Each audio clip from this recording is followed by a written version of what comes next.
जय हिंद दोस्तों, मैं अंशु आपका स्वागत करता हूं आपके अपने पारिवारिक एग्जामिनेशन हम में। उम्मीद करता हूं दोस्तों आप लोग स्वस्थ होंगे, मस्त होंगे, जबरदस्त होंगे और आपकी पढ़ाई भी बहुत अच्छी तरीके से इस समय चल रही होगी। दोस्तों जैसा कि कवर पेज पे देख पा रहे होंगे, आपको कहीं ना कहीं नजर आ रहा है जो आज का टॉपिक है वो कहीं ना कहीं भारतीय संविधान होने वाला है दोस्तों। और आपको पता है जो ये क्लास है, ये क्लास किन किन किन किन चीज़ों के लिए महत्वपूर्ण है, तो आपके यूपीएसआई के लिए, यूपी पुलिस के लिए और यूपी ट्रिपल एस रिपीट 2025 के लिए ये क्लास महत्वपूर्ण होने वाली है। तो दोस्तों अगर मैं बात करूंगा यूपीएसआई में, तो आपको ही पता है संविधान से लगभग आपका 8 से 10 क्वेश्चन आते हैं। तो कहीं ना कहीं अगर आप देखेंगे, जो भी इस बार यूपी में दरोगा बनना चाहता है उसको संविधान बहुत अच्छे से करके जाना पड़ेगा। और संविधान अच्छे से तभी आप कर पाएंगे कि आप लोग पीवाईक्यू के साथ साथ आप लोग थ्योरी पढ़िए और उससे पीवाईक्यू को छोड़कर कितना और क्वेश्चन बन सकते हैं उसको पढ़िए।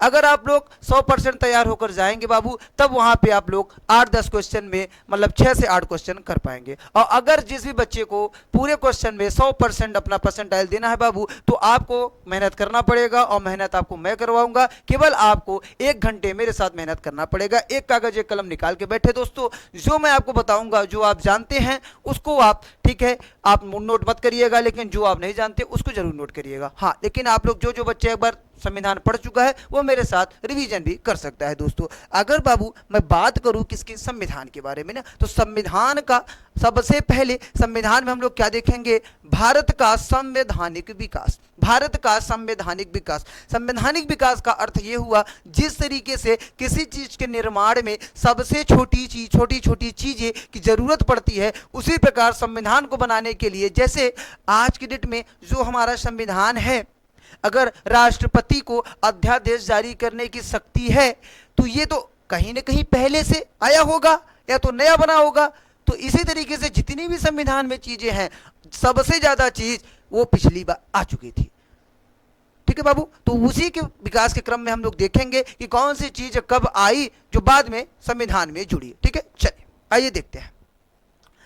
अगर मैं संविधान के बारे में बात करूं बाबू, तो सबसे पहले हम लोग जानते हैं कि संविधान है क्या। संविधान है क्या, ठीक है, सबसे पहले क्या जानेंगे कि संविधान है क्या।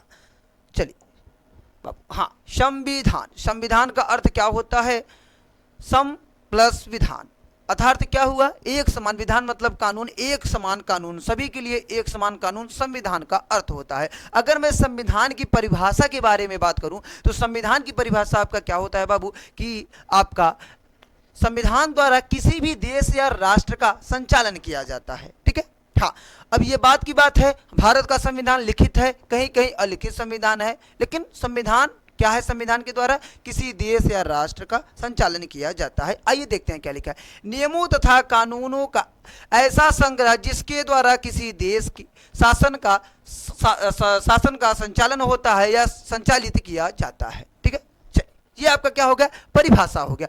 अब मैं बात किसके बारे में करेंगे कि बाबू, चलिए ठीक है, ये तो मान लीजिए परिभाषा हो गया। ठीक है, हाँ, संविधान की पृष्ठभूमि तैयार कैसे हुई, ठीक है, संविधान की जरूरत क्यों पड़ी, सब चीज हम लोग देखेंगे, हाँ, पारी पारी से। ठीक है, चलिए सबसे पहले अगर बात करें तो आपको पता है कि कहीं ना कहीं आप लोग जब भी संविधान पढ़ते हैं तो सबसे पहले क्या पढ़ते हैं, एक्ट पढ़ते हैं।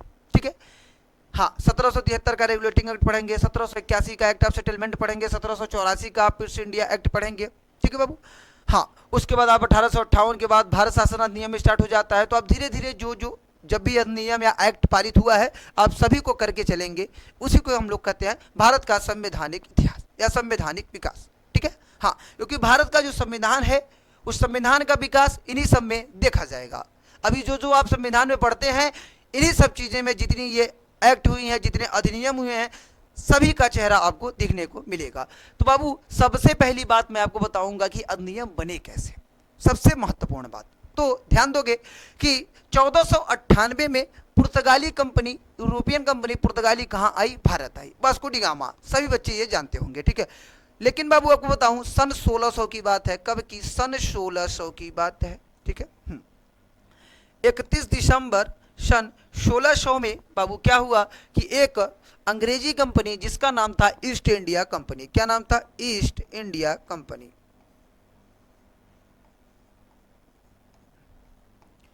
ईस्ट इंडिया कंपनी,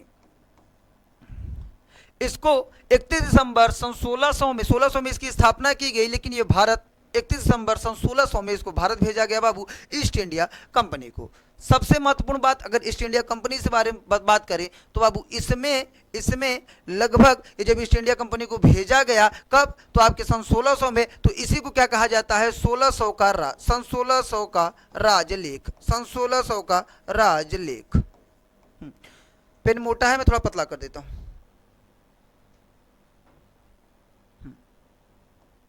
ठीक है। चलिए, इसमें अगर मैं बात करूं तो यहां पे इंग्लैंड में, लंदन में बाबू क्या हुआ, एक कंपनी बनाई गई ईस्ट इंडिया कंपनी, ठीक है, संसद द्वारा सन 1600 के राजलेख में इस कंपनी को भारत भेजा गया, भारत और दक्षिण एशिया से व्यापार करने के लिए भेजा गया, और इनको 15 साल की वैलिडिटी दी गई। कितने साल की, 15 साल की वैलिडिटी दी गई। इसमें कितने भागीदार थे, लगभग 217 भागीदार थे। कितने भागीदार थे, तो 217 पार्टनर इसके थे, इस कंपनी के, ठीक है। हाँ, अगर मेरा आवाज़ क्लियर जा रहा हो तो बाबू एक बार आप लोग थंब इम्प्रेस जरूर कर दीजिए। हाँ, अगर मेरी आवाज़ एकदम क्लियर जा रही हो तो, ठीक है। हाँ, चलिए, बहुत अच्छा।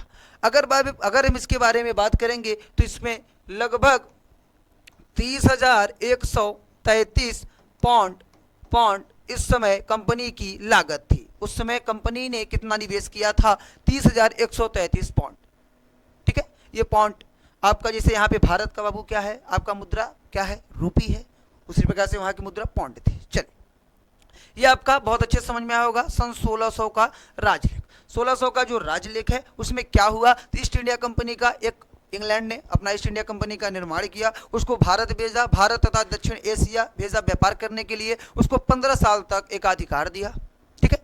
हाँ, उस समय 30,133 पूरी कंपनी की उतनी पौंड लागत थी। चलिए, अब थोड़ा सा आगे देख लेते हैं। अगर मैं बात करूं 1726 का राजलेख, हाँ, ये बहुत इंपॉर्टेंट नहीं है दोनों, लेकिन कभी कभी पूछ लेता है, इसीलिए 1726 का राजलेख। तो इस समय क्या हुआ था कि बाबू देखो, आप जब पढ़ेंगे कि जितने भी प्रेसिडेंसी थी, 3 प्रेसिडेंसी भारत में मेन था। ये आपका क्या है, भारत है,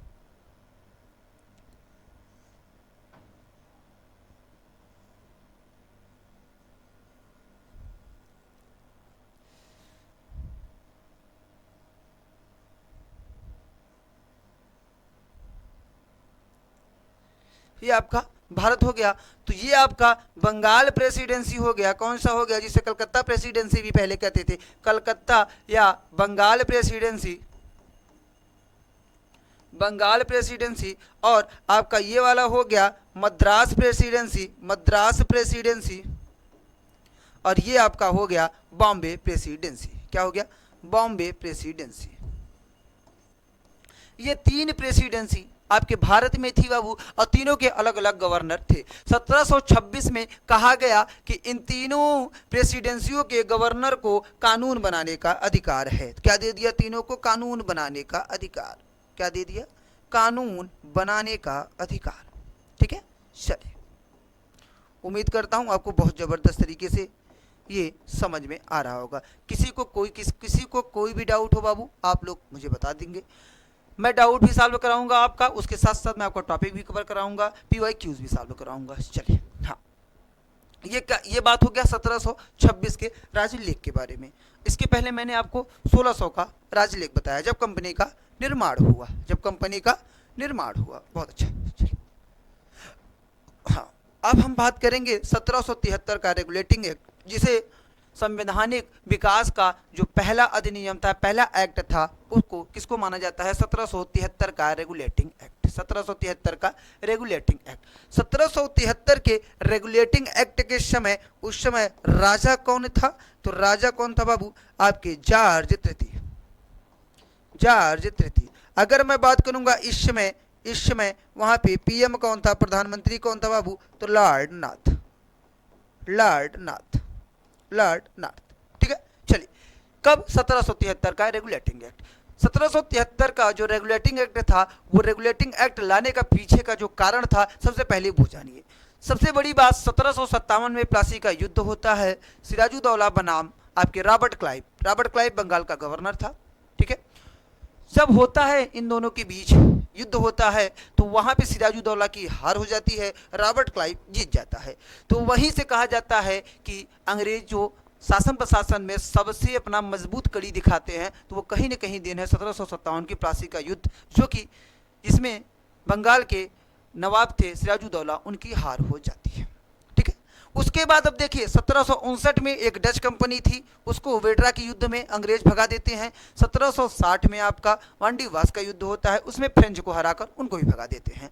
फिर आता है 1764 आपके अवध के नवाब और हेक्टर मुनरो, इन दोनों के बीच युद्ध होता है बाबू, जहां पे हेक्टर मुनरो जीत जाता है। और 1764 के बाद 1765 में ही द्वैध शासन, बंगाल में द्वैध शासन लागू हो जाता है। अभी मैं आपको बताऊंगा द्वैध शासन क्या होता है, घबराना नहीं है, शब्दों से अगर आप घबराएंगे तो आप नहीं सीख पाएंगे। ठीक है, चलिए द्वैध शासन के बारे में अगर बात करूं तो द्वैध शासन का मतलब दोहरी शासन, और दोहरी शासन मतलब बाबू कि शासन प्रशासन कोई और करेगा लेकिन राजस्व कोई और देखेगा, प्रशासन कोई और चलाएगा, राजस्व कोई और देखेगा।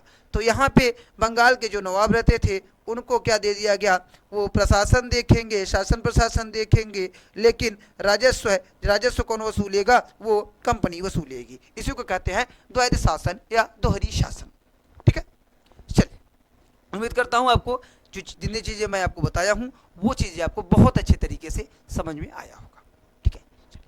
ये किसकी बात थी, 1773 की रेगुलेटिंग एक्ट। देखो हुआ क्या कि 1773 का रेगुलेटिंग एक्ट लाना इनकी मजबूरी क्यों हो गया, सबसे बड़ी बात तो ये है, इसलिए हो गया क्योंकि ईस्ट इंडिया कंपनी, वहाँ पे इंग्लैंड ने ईस्ट इंडिया कंपनी को यहाँ भेजी थी भारत में व्यापार करने के लिए।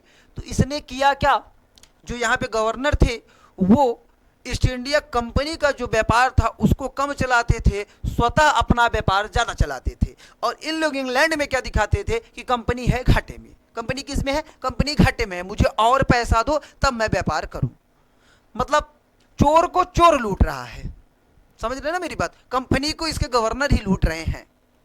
इसीलिए 1773 का रेगुलेटिंग एक्ट आया, और रेगुलेटिंग नाम इसलिए पड़ा क्योंकि रेगुलेट का अर्थ होता है नियंत्रण, रेगुलेट का अर्थ क्या होता है, नियंत्रण, इसीलिए इस एक्ट का नाम 1773 का रेगुलेटिंग एक्ट रखा गया। 1773 का जब रेगुलेटिंग एक्ट आया बाबू, तो बंगाल के गवर्नर, जो केवल बंगाल के गवर्नर थे, उन्हें क्या बनाया गया, बंगाल का गवर्नर जनरल, बंगाल का गवर्नर जनरल। अब थोड़ा सा एक सेकेंड, हाँ कुछ चीजों को आप लोग सीखेंगे। देखिए बंगाल का प्रथम गवर्नर कौन था, तो आप लोग बताएंगे रॉबर्ट क्लाइव, रॉबर्ट क्लाइव। ठीक है, चलिए अब देखिए बंगाल का जो प्रथम गवर्नर था वो था रॉबर्ट क्लाइव। बंगाल का प्रथम गवर्नर जनरल, बंगाल का प्रथम गवर्नर जनरल कौन बना, वारेन हेस्टिंग। कौन बना भैया, वारेन हेस्टिंग। सबसे महत्वपूर्ण बात यही है, बहुत बार इसको एग्जाम में पूछा गया है। उसके बाद जो मैंने आपको बताया 3 प्रेसिडेंसी, एक क्या बंगाल, एक मद्रास, एक मुंबई। तो जो मद्रास प्रेसिडेंसी थी, जो मुंबई प्रेसिडेंसी थी, उसको बंगाल जो प्रेसिडेंसी थी उसके अधीन कर दिया गया। ठीक है, अब बंगाल के अधीन कौन हो गए, मद्रास प्रेसिडेंसी और मुंबई प्रेसिडेंसी। गवर्नर जनरल की सहायता के लिए 4 सदस्य कार्यकारी परिषद का भी वहां पे स्थापना किया गया या इसका निर्माण किया गया। ठीक है, चलिए हाँ, ये इनकी जो 4 सदस्य थे ये गवर्नर जनरल की हेल्प के लिए दिए गए थे। हाँ, अब आगे देखते हैं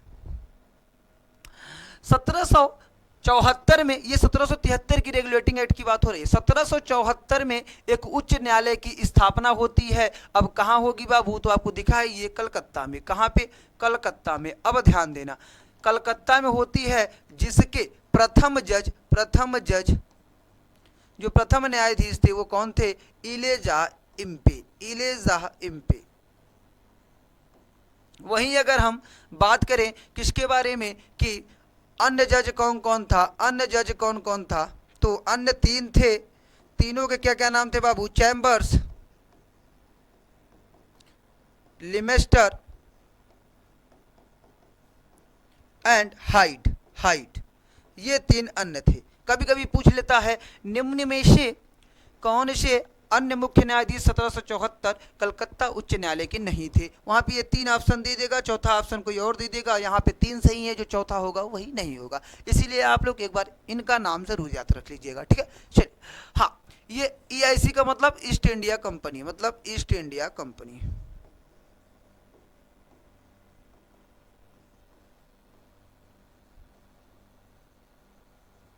east India company, east India company पे किसका नियंत्रण होगा? अब ब्रिटिश सरकार का नियंत्रण होगा। मतलब ब्रिटिश के पार्लियामेंट से वहां से ईस्ट इंडिया कंपनी पर रेगुलेट किया जाएगा, नियंत्रण किया जाएगा। इसी समय क्या किया गया? रिश्वत और उपहार पर प्रतिबंध हो गया। आप रिश्वत नहीं ले सकते, आप उपहार के रूप में, जैसे आप कोई कहते हैं ना कि मैं उपहार लेना हूं, ये रिश्वत नहीं है, तो आप लोग उपहार भी नहीं ले सकते। ये किसके लिए प्रतिबंध लगाया? गवर्नर जनरल के लिए, गवर्नर जनरल के लिए, या जितने भी कंपनी के आपके और अधिकारी थे उनके लिए, ठीक है। चलिए, ये आपकी थी। और 1781 का समझौता अधिनियम, जिसे कहा जाता है act of settlement, act of settlement, act of settlement. इसमें क्या हुआ भैया कि जो कलकत्ता थी, कलकत्ता की सरकार को बंगाल, बिहार, उड़ीसा के ऊपर कानून बनाने का अधिकार दे दिया गया, कानून बनाने का अधिकार दे दिया गया। बहुत फेमस प्रश्न है बाबू, एक बार इसको अच्छे से देखना, ये बहुत ही फेमस प्रश्न है। प्रश्न पूछ लेगा, बंगाल, बिहार, उड़ीसा को कानून बनाने का अधिकार बंगाल को कब दिया गया या किस एक्ट में दिया गया? तो उसे कहा जाता है 81 का act of settlement, act of settlement, ठीक है। अगर हम बात करें 1784 का पीट्स इंडिया एक्ट, यह आया क्यों? तो जो 1773 में कुछ त्रुटियां थी, जो 1773 में कमियां थी, उनकी सुधार के लिए 1784 का पीट्स इंडिया एक्ट लाया गया, 1784 का पीट्स इंडिया एक्ट लाया गया। अगर हम बात करेंगे 1784 के पीट्स इंडिया एक्ट में, तो यहाँ पे हुआ क्या? कंपनी, जो ईस्ट इंडिया कंपनी थी, उनमें बाबू, उनमें क्या किया गया? उनके व्यापारिक तथा राजनीतिक कार्यों को अलग कर दिया गया, ठीक है। जहां पे आपका जो व्यापार होगा वो कौन देखेगा? वो बोर्ड ऑफ डायरेक्टर देखेगा, बोर्ड ऑफ डायरेक्टर देखेगा। और ये जो बोर्ड ऑफ डायरेक्टर है, इनको आपका गवर्नर जनरल देखेगा।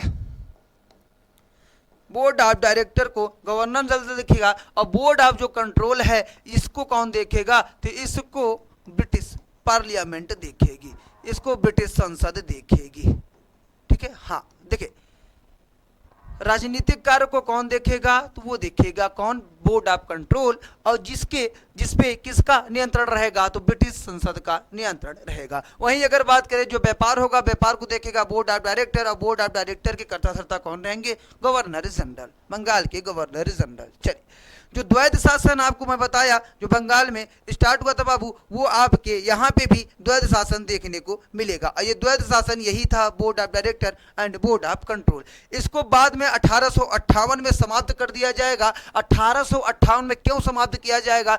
क्योंकि 1858 में एक नया पद आ जाएगा, जिसे भारत का राज्य सचिव कहा जाएगा। तब ये जो बोर्ड ऑफ कंट्रोल है और ये बोर्ड ऑफ डायरेक्टर है, इन दोनों का जो लेखा जोखा देखेगा वो कौन देखेगा? अकेले भारत का राज्य सचिव देखेगा, ठीक है। चल, कंपनी द्वारा शासित क्षेत्रों को, जो कंपनी द्वारा जहां पे कंपनी का शासन था, वहां पे जो क्षेत्र थे उसको क्या कहा गया कि ये ब्रिटिश का आधिपत्य क्षेत्र है। ये जो क्षेत्र है, इस पे किसका अधिकार है? तो ब्रिटिश का अधिकार है। चलिए, अब हम बात करेंगे 1786 का अधिनियम। 1786 का अधिनियम बहुत इंटरेस्टिंग है बाबू। यहाँ पे लॉर्ड कॉर्नवालिस को बंगाल का गवर्नर जनरल बनाने के लिए बहुत जोरों शोरों से वहाँ पे कर्मचारी लगे थे, अधिकारी लगे थे। लेकिन लॉर्ड कॉर्नवालिस ने शर्त रख दिया, लॉर्ड कॉर्नवालिस ने शर्त रख दिया कि मुझे वीटो पावर चाहिए, और मुझे जो आपकी आर्मी है, जो आपकी सेना है, उसका मुझे आप सेनापति बनाइए, कमांडर इन चीफ बनाइए। तो यहाँ पे दोनों ब्रिटिशर ने दोनों शर्त इसका मान लिया और इसको लॉर्ड कॉर्नवालिस को गवर्नर जनरल बना दिया। क्या बना दिया? गवर्नर जनरल बना दिया, ठीक है। चलिए, अगर मैं बात करूं क्या 1793 का चार्टर कानून बहुत महत्वपूर्ण होने वाला है। कारण है, अब कंपनी को जो शासन के लिए एक अधिकार था कि केवल तुम ही जाकर व्यापार करोगे भारत में, अब देखो वो समाप्त होने वाला है। कारण है 1793 का जो ये बाबू आपका चार्टर एक्ट है, इसमें कहीं ना कहीं जो वहाँ पे ब्रिटिश में और कंपनियां थी, उनके दबाव में इस चार्टर को लाया गया। उन्होंने कहा कि मुझे भी आप जैसे ईस्ट इंडिया कंपनी को भेजे, मुझे भी आप मतलब अदर कंपनी वहाँ पे जोरों शोरों से लग गई कि मुझे भी आप भारत भेजिए, मैं भी व्यापार करना चाहता हूँ और आपको मैं टैक्स पे करूँगा। तो वहाँ पे जब कंपनियों का बहुत सालों से दबाव आ रहा था तो इस चार्टर एक्ट को लाया गया। और तब जैसे चार्टर एक्ट लाया तो इस चार्टर एक्ट में तो तुरंत ही आपका एकाधिकार को समाप्त करने वाले थे, लेकिन ईस्ट इंडिया कंपनी को 20 साल तक कहा कि आपका 20 साल तक भारत में व्यापार करने के लिए आप स्वतंत्र है, आपको एकाधिकार है। लेकिन 1793 मतलब 1813 जैसे ही आएगा, यहां से बहुत सारी कंपनियां जाएंगी और वहां व्यापार कर सकती हैं, उनको छूट है। ठीक है, हाँ। और जो बोर्ड ऑफ कंट्रोल के सदस्य थे, मेंबर थे, उनको बाबू जो पेमेंट होगा उनको कौन पे करेगा? तो जो भारत से टैक्स वसूला जाता था तो भारतीय राजस्व में से उनको भुगतान किया जाएगा, उनको पेमेंट किया जाएगा। किसी प्रकार का डाउट हो तो आप लोग जरूर मुझसे पूछ लीजिएगा। चलिए, हाँ, ध्यान देना, कभी कभी बच्चा यहाँ पे गलत कर देगा। अगर ये कहेगा कि 20 साल तक कब बढ़ाया गया तो डायरेक्ट बच्चा मारता है 1813, वहां आप गलत कर देंगे। अभी मैं आपका कंफ्यूजन दूर करूंगा। अब 1813 ही आने वाला है। देखो 1813 का जो चार्टर एक्ट आया, ठीक है, इसमें यह कहा गया कि कंपनी का जो एकाधिकार है उसकी समाप्ति हो जाएगी, एकाधिकार की समाप्ति हो जाएगी। ये आपका लिखा है, कंपनी के व्यापार के एकाधिकार की समाप्ति। लेकिन 20 साल तक समय यहां भी बढ़ाया जाएगा, लेकिन किस पे बढ़ाया जाएगा कि चाय पत्ती का व्यापार कर सकते हो और चीन का व्यापार के लिए तुम्हें केवल ईस्ट इंडिया कंपनी चीन के साथ केवल व्यापार कर सकती है और चाय पत्ती का व्यापार कहीं भी वो कर सकती है। 20 साल के लिए इस पे उन्होंने इस व्यापार के लिए छूट दिया था। लेकिन अगर आप कहेंगे वार्निंग ये 1793 में दे दिया था, जब 1793 में वार्निंग दिया तभी तो ये कंपनी के व्यापार के एकाधिकार को समाप्त किया, केवल 2 चीज के लिए इनको छूट दिया गया। ठीक है, चलिए, चाय और चीन के साथ व्यापार करने के लिए कंपनी को स्वतंत्र कर दिया गया, कंपनी को एकाधिकार दे दिया गया। और इसी समय 1813 में बाबू ईसाई जो मिशनरियों थे बाबू, उनका आगमन हो गया भारत में और वो ईसाई प्रचार जोरों शोरों से होने लगा। और 1813 के ही चार्टर एक्ट में हर साल 1 लाख रुपया किस पे? शिक्षा पर खर्च करेंगे। और यहीं से वेस्टर्न शिक्षा की शुरुआत होती है, वेस्टर्न एजुकेशन की।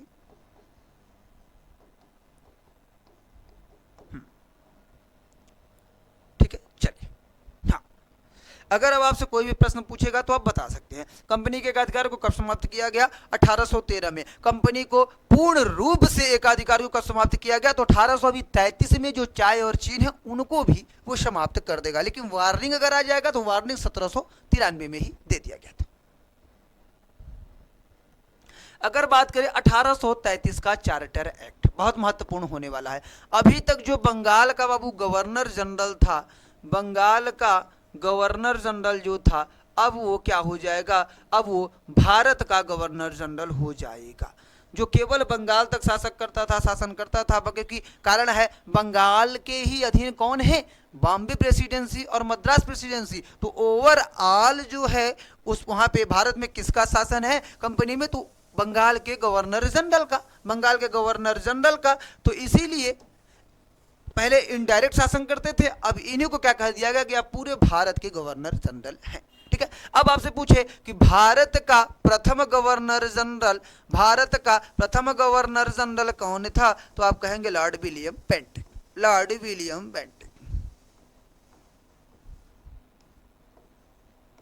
अब अगर आपसे देखिए इनसे 2 प्रश्न बनता है, या तो कह दे भारत का प्रथम गवर्नर जनरल कौन था, या तो पूछ ले कि बंगाल का अंतिम गवर्नर जनरल, क्योंकि बंगाल का अंतिम गवर्नर जनरल भी ये थे।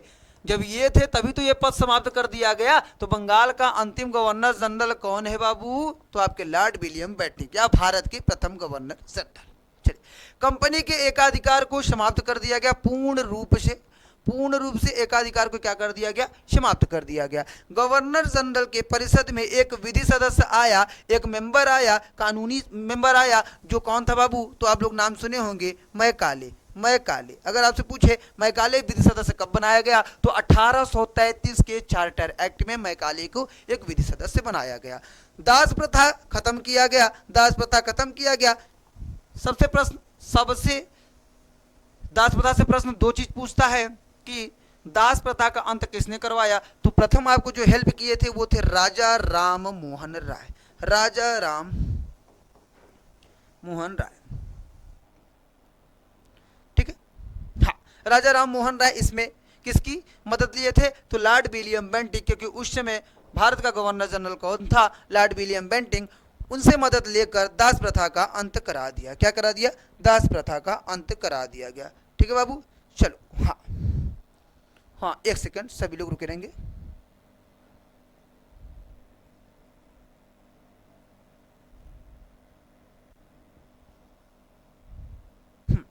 चलिए, हाँ, राजा राम मोहन राय किसकी मदद से दास प्रथा का अंत कर रहे हैं। तो लॉर्ड विलियम बेंटिंग की मदद से दास प्रथा का अंत कर रहे हैं। ठीक है, चलिए आगे देखते हैं। 1858 का भारत शासन अधिनियम, उससे पहले हम लोग क्या देखेंगे, 1853 का चार्टर एक्ट। इसमें हुआ क्या, ध्यान देना। 1853 का चार्टर एक्ट, यहां से एक बहुत महत्वपूर्ण प्रश्न पूछता है क्या कि सिविल सेवा में खुली प्रतियोगिता का आरंभ किया गया। किसका, खुली प्रतियोगिता का आरंभ किया गया। खुली प्रतियोगिता का आरंभ किया गया, जिसमें भारतीय भी शामिल हो सकते हैं, भारतीय भी शामिल हो सकते हैं। ये कब हुआ, तो 1853 के चार्टर एक्ट में। लेकिन पहला जो एग्जाम हुआ वो 1854 में हुआ, जहां पे भारत का कोई सदस्य नहीं बैठा था, भारत से कोई नहीं बैठा था। लेकिन अगर आपसे पूछ ले भारत का प्रथम सिविल सेवक कौन बना, तो आपके कौन बने, सत्येंद्र नाथ टैगोर। ये सत्येंद्र नाथ टैगोर कौन थे, तो ये रविन्द्रनाथ टैगोर के भाई साहब थे। चलिए,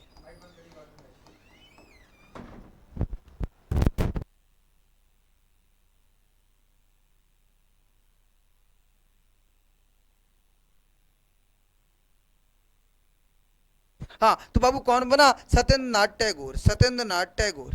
ठीक है, चलिए यहाँ पे आपके क्या बने, भारत के प्रथम सिविल सेवक। क्या बने, भारत के प्रथम सिविल सेवक, प्रथम सिविल सेवक।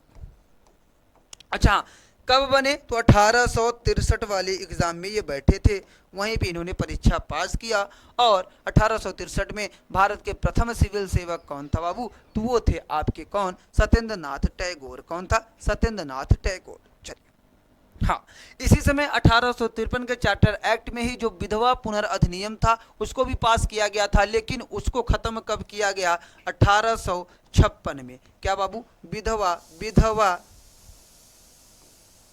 पुनर्विवाह अधिनियम, विधवा पुनर्विवाह अधिनियम कब आया आपका, 1856 में बाबू। इसको 1856 में विधवा पुनर्अधिनियम लाया गया कि विधवा जो है उनका पुनर्विवाह किया जा सकता है। इसके जो महत्वपूर्ण नेता थे वो कौन थे, तो ईश्वर चंद्र विद्यासागर। कौन था भैया, ईश्वर चंद्र विद्यासागर। कौन था, ईश्वर चंद्र विद्यासागर। चलिए, उम्मीद करता हूं जबरदस्त तरीके से आपको समझ में आ रहा होगा। हाँ बाबू, चलिए नोट करते चलिए। अब देखते हैं क्या 1858 का भारत शासन अधिनियम। भारत शासन अधिनियम, कंपनी का जो शासन था बाबू, कंपनी से शासन कहाँ चला गया अब आपका, अब चला गया किसके पास, क्राउन के पास। क्राउन मतलब ब्रिटिश के पास।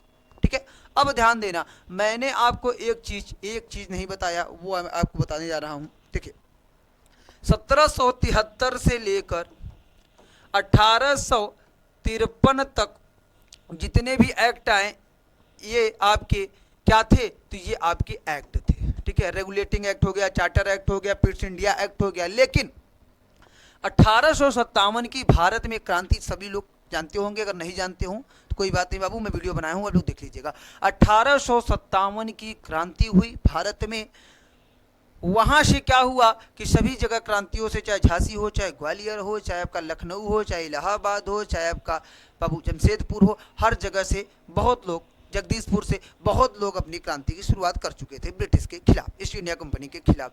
किसी तरीके से साल 2 साल में क्रांति का दमन किया गया, ठीक है, जहाँ पे आपके ह्यूरोज और कैंपबेल का बहुत बड़ा योगदान था क्रांति का दमन करने में। लेकिन बाबू आपको बताऊं, इस क्रांति से ब्रिटिश जो क्राउन थी, जो संसद थी, वो बौखला गई थी। इसीलिए उसने क्या कहा कि अब कंपनी का जो शासन है, कंपनी का शासन नहीं होगा, अब किसका शासन होगा, अब ब्रिटिश संसद मतलब पूरा शासन प्रशासन कौन करेगा, अब क्राउन करेगा। इसीलिए 1858 के भारत शासन अधिनियम में यहाँ पे जो मैं आपको बताया ना, द्वैध शासन की समाप्ति हो जाएगी। जो बोर्ड ऑफ कंट्रोल और बोर्ड ऑफ डायरेक्टर बना था उसको समाप्त कर दिए और एक नया पद बनाया जिसको क्या कहा गया, भारत का राज्य सचिव। अब जो बोर्ड ऑफ कंट्रोल आपका बना था और जो आपका बोर्ड ऑफ डायरेक्टर बना था, उस पर नियंत्रण किसका हो जाएगा, भारत का राज्य सचिव का हो जाएगा। और एक चीज और, जो अभी तक महामहिम या आप कह सकते हैं कि जो सबसे बड़ा अधिकारी गवर्नर जनरल होता था, अब वो किसके नीचे हो जाएगा,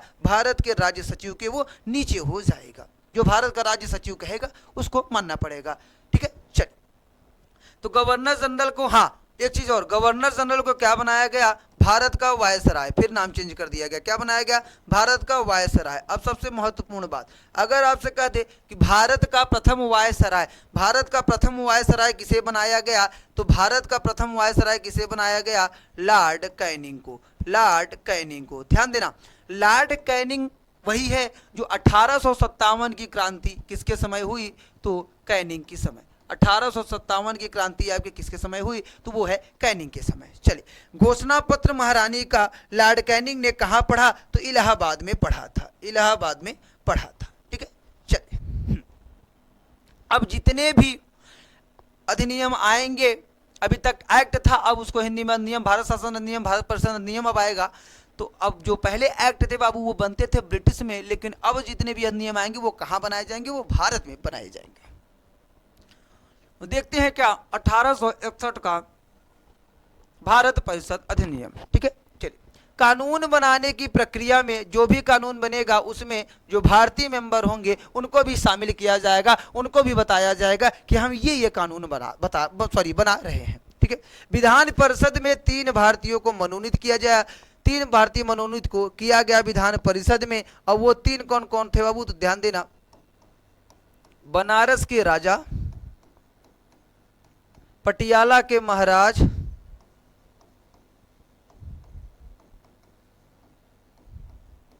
और दिनकर राव। कौन था, दिनकर राव।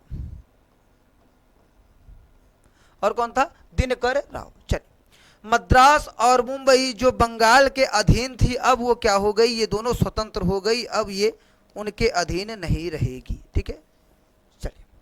लॉर्ड कैनिंग द्वारा 1859 में पोर्टफोलियो प्रणाली, अब पोर्टफोलियो प्रणाली क्या होता है, ध्यान देना, क्या बाबू, पोर्टफोलियो प्रणाली,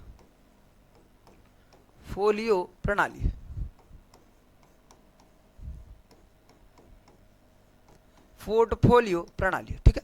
हाँ, तो बाबू ये क्या होता है कि जितने भी, जिस प्रकार से आप भारत में इस समय देख रहे हैं, गृह मंत्री, रक्षा मंत्री आपके हो गए, कानून मंत्री हो गए, तो सभी का अलग अलग मतलब बांट दिया गया है और सबके, जैसे वित्त मंत्री अलग हो गए, सभी के मंत्री को बनाया गया है कि आप अपना पद संभालिए और अपना आप कार्यभार देखिए, ठीक है। उसी प्रकार से उस समय भी जैसे गृह हो गया, रक्षा हो गया, सभी को क्या कर दिया गया था, बांट दिया गया था, सौंप दिया गया था। और सभी को, जैसे जो गृह का अध्यक्ष था, जो रक्षा का अध्यक्ष था, सभी जितने भी मंत्री थे सभी को स्वतंत्र आजाद कर दिए थे कि आप कानून बना सकते हैं, अपने अपने विभाग के ऊपर, ठीक है। वही होता है पोर्टफोलियो प्रणाली।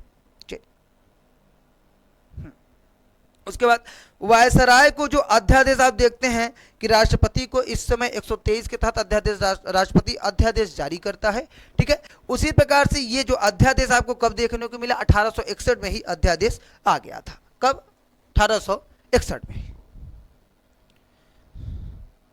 हाँ, वायसराय को नए प्रांत या नए राज्य की स्थापना की शक्ति थी और जो पहले से प्रांत हैं उनका सीमा विभाजन कम ज्यादा वो कर सकता है, सीमा परिवर्तन करने की भी इजाजत थी।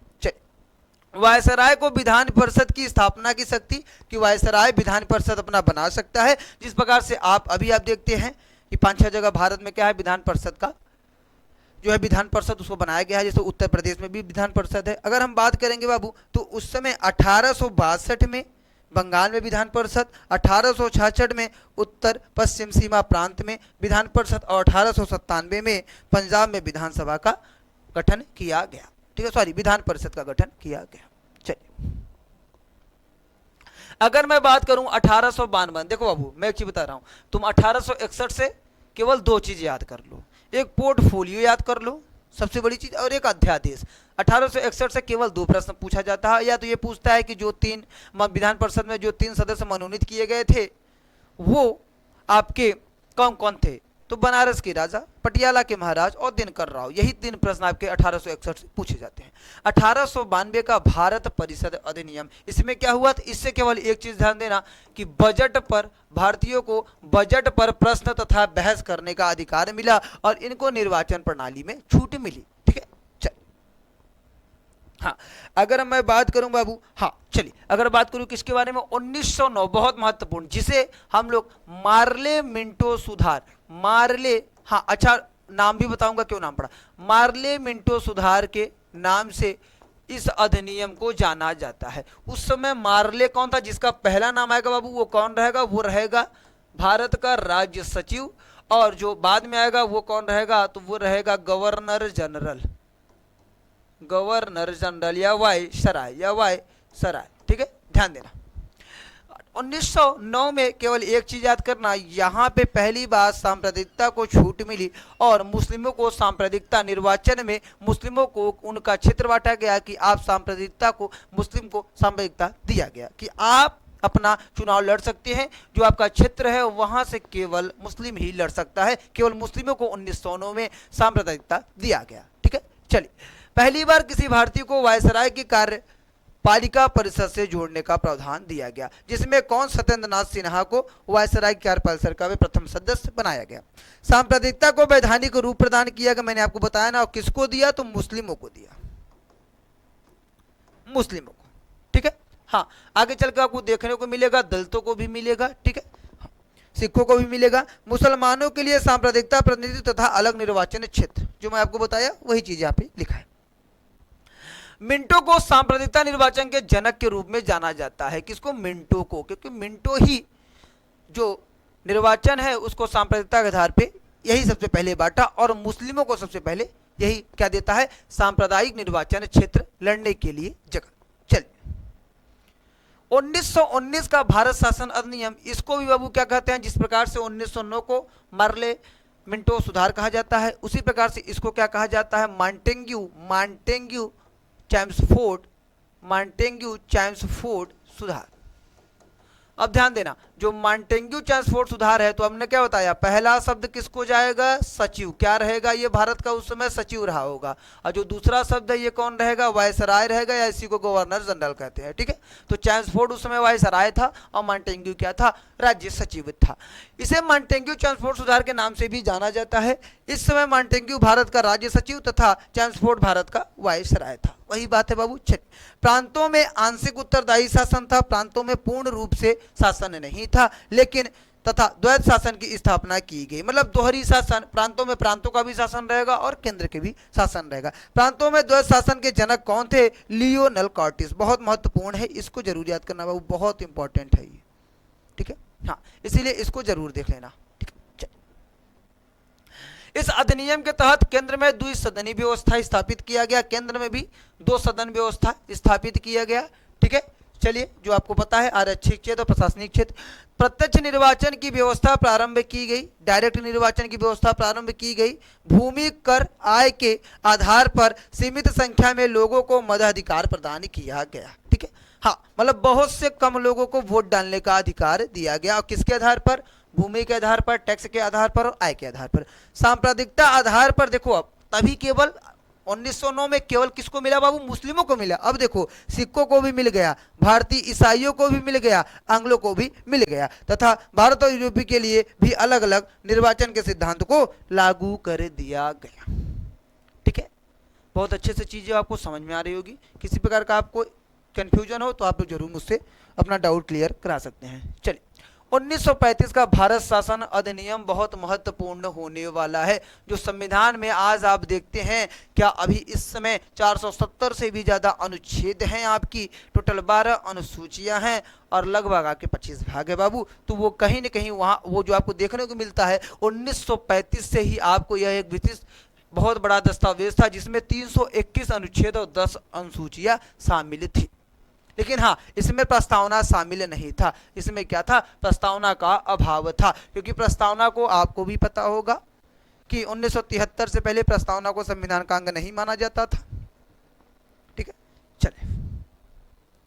इस अधिनियम द्वारा अखिल भारतीय संघ की स्थापना का प्रावधान किया गया। बहुत महत्वपूर्ण है, ये भी पूछता है, ध्यान देना आप। 1935 का आया है ना, बहुत जरूरी इसलिए है क्योंकि यहीं से आपके, मैं यही बताता हूं आपको कि यहां से ही आपका आरबीआई की स्थापना हुई। हाँ, आरबीआई की स्थापना हुई कब? 1935 में।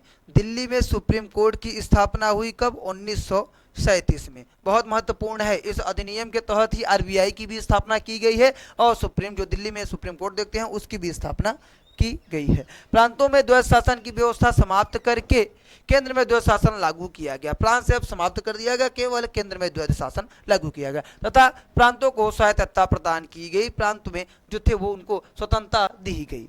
लगभग 10% जनसंख्या को मताधिकार दिया गया, मतलब टोटल वहां पे 10% जनसंख्या, जैसे 100 है तो 100 में से 10 लोग वहां पे वोट डाल सकते थे। एक संघीय लोक सेवा आयोग बाबू, यूपीएससी एंड और स्टेट पीसीएस को प्रावधान किया गया यहाँ पे बनाने के लिए। ठीक है, हाँ, प्रावधान के साथ साथ प्रांतीय सेवा आयोग तथा संयुक्त सेवा आयोग की स्थापना का प्रावधान भी किया गया था। अब सभी लोग मुझे बताएं यूपीएससी की स्थापना कब हुई थी? देखता हूं कौन इसका जवाब दे पाएगा। 1947 का भारतीय स्वतंत्रता अधिनियम बहुत महत्वपूर्ण होने वाला है, बहुत ही ज्यादा महत्वपूर्ण होने वाला है। सभी लोग बाबू लोग ध्यान देंगे। ठीक है, चलिए थोड़ा सा इसके बारे में मैं चर्चा करता हूं। 1947 का जो अधिनियम था बाबू, यहाँ पे आपको पता है कि क्या इसी अधिनियम के तहत भारत को स्वतंत्र किया गया। भारत को 2 भागों में बांट दिया गया, 2 देशों में, भारत और पाकिस्तान, जिसे लॉर्ड माउंटबेटन योजना के नाम से जाना जाता है, क्योंकि उस समय वायसराय कौन था? Lord Mountbatten. अब थोड़ा सा हम लोग देखते हैं कि जो ये भारत को स्वतंत्र किया गया, इसमें क्या हुआ बाबू? तो 20 फरवरी 1947 को क्लेमेंट एटली, जो कौन था? ब्रिटिश प्रधानमंत्री था क्लेमेंट एटली, इसने घोषणा किया, क्या किया? ध्यान देना इसको, घोषणा किया कि 30 जून 1948 तक भारत को स्वतंत्र कर दिया जाएगा, मतलब ब्रिटिश का जो शासन है उसको समाप्त कर दिया जाएगा। ठीक है, अब ध्यान देना, ये तो चलो ठीक है, इसने घोषणा कब किया? 20 फरवरी को ही, लेकिन बाबू 4 जुलाई को अधिनियम पारित किया गया। कब? 4 जुलाई 1947 की बात हो रही है, सब 1947 की बात हो रही है। ठीक है, 4 जुलाई को क्या किया गया? अधिनियम को पारित किया गया। अब देखो 15 जुलाई को जो बिल था उसको कहां? हाउस ऑफ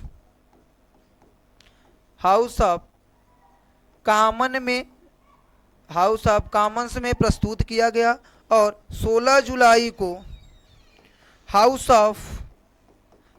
ऑफ लॉर्ड्स में प्रस्तुत किया गया। कहां पे? हाउस ऑफ लॉर्ड्स में प्रस्तुत किया गया। 18 जुलाई को दोनों जगह क्या कर लिया गया? स्वीकार कर लिया गया। ठीक है, उसके बाद देखेंगे क्या? उसके बाद क्या देखेंगे कि आपका 14 अगस्त की मध्यरात्रि मतलब 15 अगस्त भी लग गया था, 14 अगस्त 1947 की मध्यरात्रि, ठीक है, वहां पे दोनों देशों का हस्ताक्षर करवाकर वहां पे उनको स्वतंत्र घोषित कर दिया जाता है। इसीलिए 14 अगस्त को कौन मनाता है? पाकिस्तान मनाता है क्या? स्वतंत्रता दिवस। और 15 अगस्त को कौन मनाता है? भारत स्वतंत्रता दिवस मनाता है। चलिए हम आगे देखते हैं थोड़ा सा। ये 1947 का जो भारतीय स्वतंत्रता अधिनियम है, इसे और किस नाम से जाना जाता है, तो आप क्या कहेंगे, लॉर्ड माउंटबेटन योजना के नाम से भी जाना जाता है। इसने भारत में ब्रिटिश राज्य समाप्त कर अविभाजित भारत को दो भागों में बांट दिया गया। मैं आपको पहले बताया, दो देशों में बांटा गया, भारत और पाकिस्तान। ठीक है, भारत और पाकिस्तान की स्थापना की गई। अब सभी लोग मुझे ये बताएंगे कि पाकिस्तान शब्द किसने दिया था। ठीक है, तो चौधरी रहमत अली। दोनों अधिराज्यों को ब्रिटिश राष्ट्रमंडल से अलग होने की स्वतंत्रता थी। ठीक है, हाँ। अब ध्यान देंगे, इसने 15 अगस्त 1947 से भारतीय रियासतों पर ब्रिटिश संप्रभुता की समाप्ति की घोषणा कर दी थी। ठीक है, मैं आपको बाबू यहाँ पे तो ये चलिए ठीक है। ठीक है, हाँ। अभी हम लोग आगे कुछ क्वेश्चन भी देखते हैं, उससे पहले थोड़ा सा मैं जिक्र करूंगा किसके बारे में, अगस्त प्रस्ताव के बारे में। अगस्त प्रस्ताव, अगस्त प्रस्ताव बाबू पूछता है कि अगस्त प्रस्ताव आया कब, अगस्त प्रस्ताव आया कब। तो आप लोग ध्यान देंगे, 8 अगस्त 1940 को क्या आया, अगस्त प्रस्ताव आया। इससे एक फेमस प्रश्न ये पूछेगा कि अगस्त प्रस्ताव जब आया उस समय भारत का गवर्नर जनरल कौन था, तो आप बताएंगे लॉर्ड लिन लिथगो, लॉर्ड लिन लिथगो। अब देखो सबसे महत्वपूर्ण क्या, क्रिप्स मिशन कब आया। क्रिप्स मिशन से आपकी डेट पूछेगा तो आप क्या बताएंगे, 1942। 1942 में क्या आया, क्रिप्स मिशन आया। वेवेल योजना, योवेल योजना के बारे में अगर बात करूं बाबू तो आपका कब आया वेवेल योजना, तो योवेल योजना आपका कब आया भैया, तो आपके 1945 में। ठीक है, चलिए ये अभी मैं आपको कैबिनेट मिशन के बारे में भी बताऊंगा, लेकिन आज मैं आपको नहीं बताऊंगा।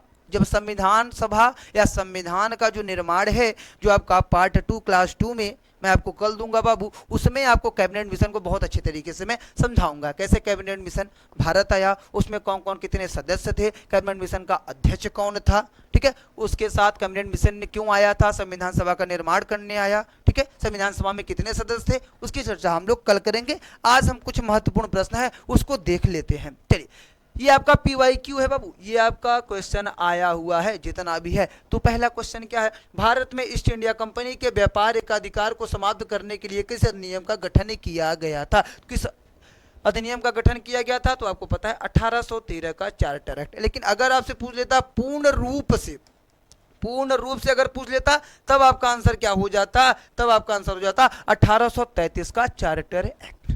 चलिए दूसरा प्रश्न देखेंगे, क्या है कि निम्नलिखित में से किस अधिनियम को मॉन्टेग्यू ट्रांसपोर्ट सुधार के रूप में जाना जाता है बाबू। तो याद करो, मॉन्टेग्यू 1919, मार्ले 1909। ठीक है, तो कहां पे है 1919, ये है।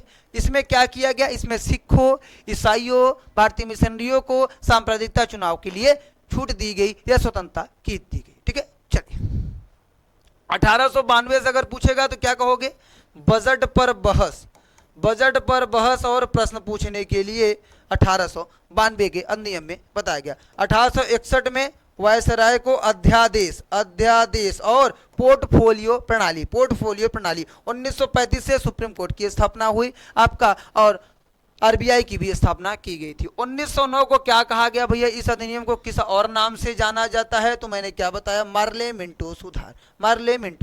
साइमन कमीशन कब आया भारत, तो 1928 बता दे रहा हूं आपको। क्रिप्स मिशन कब आया, 1942। मॉन्टेग्यू ट्रांसपोर्ट 1919 में ध्यान देंगे। हाँ, 1857 के महान विद्रोह के समय गवर्नर जनरल कौन था या वायसराय कौन था, तो बाबू याद करो, मैं आपको बताऊं कौन, लॉर्ड कैनिंग। विलियम बेंटिक तो 1833 के जो चार्टर एक्ट आया उसमें था, और ये दास प्रथा का अंत करता है। किसका, दास प्रथा का अंत करता है। वेलेस्ली को क्या कहा जाता है, सहायक संधि का जन्मदाता। ठीक है, लॉर्ड डलहौजी के समय क्या हुआ, मैं थोड़ा बता देता हूं, बाद में जब मैं गवर्नर जनरल पढ़ाऊंगा बहुत अच्छे से बताऊंगा, लेकिन थोड़ा बहुत मैं आपको यहाँ पे बताना चाहता हूँ। रेल, डाक, इन विश्वविद्यालय, इन सब चीज की शुरुआत कौन करता है, तो इन सब चीज की शुरुआत का श्रेय किसे जाता है, लॉर्ड डलहौजी को। और सबसे बड़ी चीज हड़प नीति, सबसे पहले हड़प नीति कौन लागू किया, लॉर्ड डलहौजी। और सतारा को सबसे पहले ये हड़पा था, किसको, सितारा को।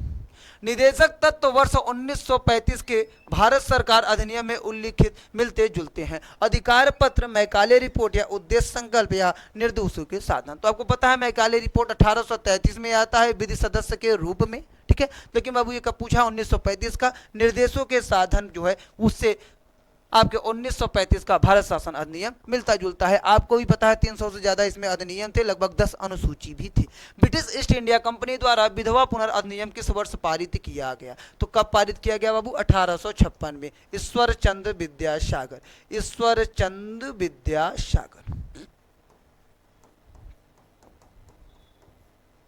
ठीक है। चलिए, इसके महान नेता थे। ब्रिटिश संसद के किस अधिनियम ने ईस्ट इंडिया कंपनी की शक्तियों का ब्रिटिश क्राउन को स्थानांतरित कर दिया? मतलब जो ईस्ट इंडिया कंपनी शासन करती थी वहां से कब वो जो शासन प्रशासन है वो क्राउन के हाथ में चला गया? तो मैं आपको बताया हूं कब, 1858 में।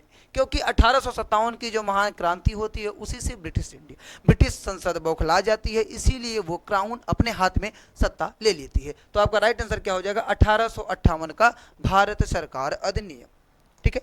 हाँ, घोषणा पत्र कहाँ पढ़ा जाता है? तो घोषणा पत्र कहाँ? इलाहाबाद में पढ़ा जाता है। ध्यान देना, कौन पढ़ता है? लॉर्ड कैनिंग पढ़ता है। उसी में घोषणा पत्र में यह भी लिखा था कि एक नया पद भारत का राज्य सचिव बनाया जाएगा और उसके नीचे जो गवर्नर जनरल रहेगा, जो वायसराय रहेगा, वो उसके नीचे वर्क करेगा और ब्रिटिश संसद का वो डायरेक्ट प्रतिनिधि होगा। कौन? Governor general. भारत का पहला वायसराय कौन था? तो बाबू कौन थे? मैं आपको बताया, लॉर्ड कैनिंग, लॉर्ड कैनिंग, ठीक है। 1858 में वायसराय इन्हें बनाया गया था। ब्रिटिश संसद के किस अधिनियम ने सिविल सेवकों के चयन और भर्ती के लिए खुली प्रतियोगिता प्रणाली शुरू की? तो कब की गई भैया? 1853 के चार्टर अधिनियम में। और पहले कौन थे? सत्येंद्र नाथ टैगोर, जो 1863 में इस परीक्षा को पास किए थे, ठीक है। कौन? सत्येंद्र नाथ टैगोर, ठीक है बाबू। हाँ, चलिए अब देखता हूं क्या है आपका ये अंतिम प्रश्न है 10वां। भारत में अंग्रेजी शिक्षा के मैग्ना कार्टा के रूप में किसे जाना जाता है? सबसे महत्वपूर्ण बात, तो बाबू किसे जाना जाता है? तो वुड डिस्पैच को, वुड डिस्पैच को। ध्यान देना, ये कब आया था? तो वुड डिस्पैच 1854 में आया था बाबू। 1854 में यहाँ पे क्या हुआ? इंग्लिश शिक्षा को बढ़ावा मिला, इंग्लिश मीडियम को बढ़ावा मिला। लेकिन जो प्राइमरी क्लास थी उनको स्थानीय भाषा में पढ़ने का भी मौका दिया गया, स्थानीय भाषा में, ठीक है। चलिए, बहुत अच्छा। हाँ, ये आपका अंतिम प्रश्न था भैया। हाँ, जो आपको बहुत अच्छे से, उम्मीद करता हूँ बहुत अच्छे से प्रश्न और बहुत अच्छा ये सेशन लगा होगा, ठीक है। जितने भी बच्चे जुड़े थे सभी का मैं धन्यवाद करता हूं बाबू। और सभी लोग जाने से पहले जितने लोग चैनल को न सब्सक्राइब किए हों वो सब्सक्राइब कर ले, इस सेशन को शेयर कर देंगे, लाइक कर देंगे बाबू। और जिसका कुछ भी डाउट होगा आप लोग कमेंट बॉक्स में छोड़ दीजिएगा, मैं आपका नेक्स्ट वीडियो में उस डाउट को देख लूँगा और क्लियर करा दूँगा, ठीक है। उम्मीद करता हूँ आपको सेशन बहुत अच्छे से समझ में आया होगा और बहुत अच्छा लगा होगा। कहीं किसी भी प्रकार का कोई भी कन्फ्यूजन हो, जो चीज़ें न समझ में आई हो, आप लोग कमेंट बॉक्स में छोड़ दीजिएगा, मैं दोबारा उस चीज़ को समझा दूंगा, ठीक है दोस्तों। हम लोग मिलते हैं कल, ठीक है। आपको पता है इस क्लास की टाइमिंग क्या है? दोपहर का 2 बजे, ठीक है दोस्तों। धन्यवाद, जय हिंद।